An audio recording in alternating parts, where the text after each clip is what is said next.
안녕하세요. 저는 삼성서울병원에서 간이식 수술을 하고 있는 최규성이라고 합니다. 장기이식센터와 간암센터에서 일하고 있습니다.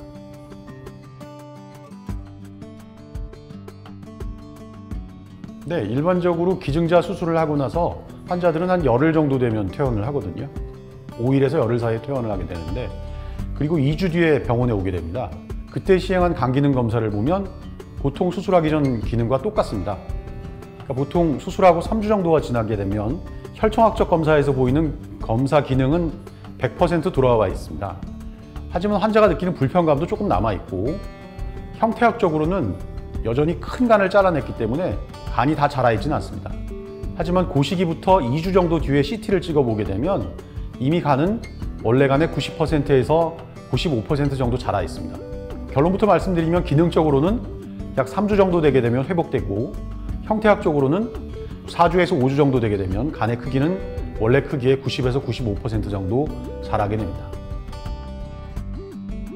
네, 나이 제한은 의학적인 판단과 사회 경제적 판단을 동시에 필요로 합니다.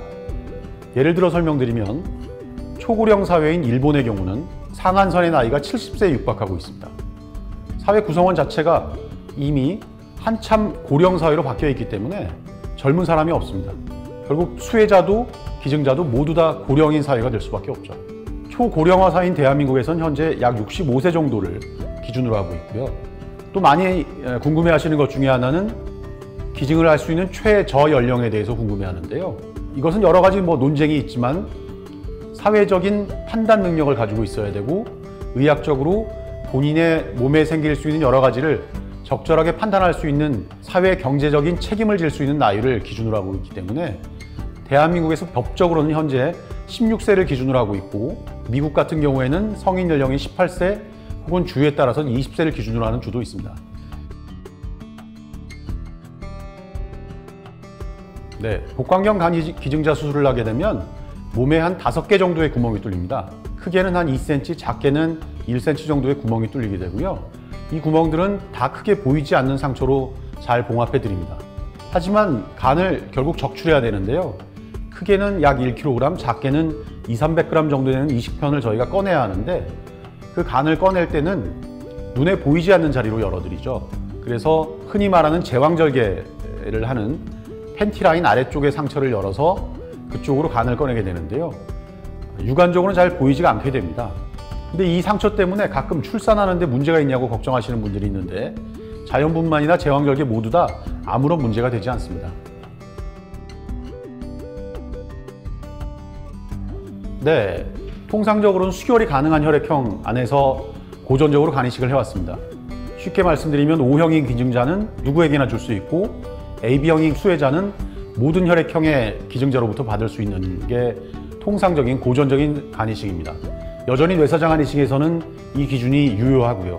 하지만 생체 간이식 같은 경우에는 이 기준을 넘어서기 위한 많은 연구들을 통해서 혈장 교환술이라는 걸 시도하게 됩니다. 그래서 환자의 몸에 있는 특정 혈액형에 대한 항체를 걸러내게 되면 과거에는 불가능했던 혈액형의 장병을 넘어설 수 있는 그런 방법으로 간이식이 가능해질 수 있습니다.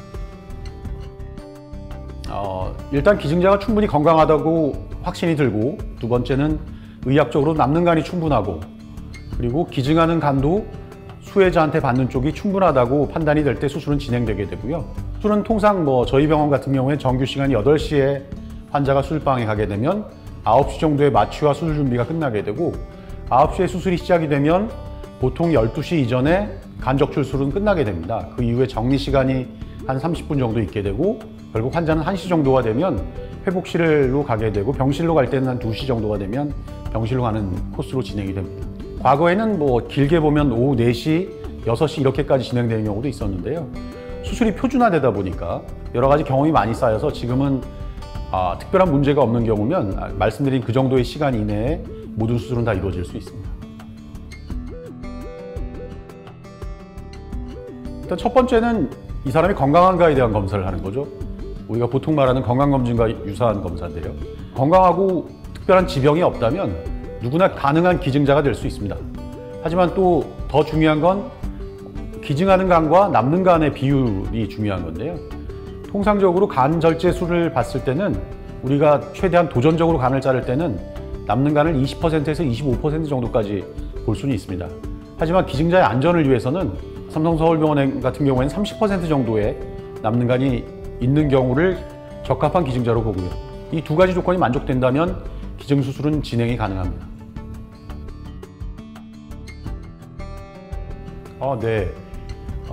간 이식 수술에서 가장 중요한 건 결국 환자의 안전과 생명인데요. 불행히도 전 세계적으로는 약 0.03% 정도의 사망률이 보고되고 있습니다. 대부분의 사망은 크지 않은 센터에서 일어나고 있고요. 한국에 있는 큰 센터들, 삼성서울병원을 포함한 대규모의 센터에서는 현재 보고된 사망 사례는 거의 없습니다. 하지만 어쨌건 의료진은 언제든 생길 수 있는 불가항력적인 문제에 대비하기 위해서 항상 최선을 다하고 있고 수없이 많은 안전장치를 확보하고 있습니다. 저희 병원에서 아직까지 이런 안전장치 덕분에 특별히 문제없이 지금까지 생체 간이식은 아주 잘 진행되고 있습니다. 삼성서울병원이 간이식을 시작한 초창기는 1990년대 중반이었습니다. 당시 저희는 수없이 많은 외국의 사례를 공부하고 배웠고 또 현장에 나가서 더 많은 공부할 수 있는 기회를 가지고 많은 사례들을 배워왔고 지금은 당당히 전 세계에서 최고의 수준에 있는 생체 간이식 센터가 되어 있습니다. 반대로 얘기하면 저희가 그동안 수없이 많은 외국의 선생님들한테 배웠던 것을 이제는 돌려드릴 시기가 된 거죠.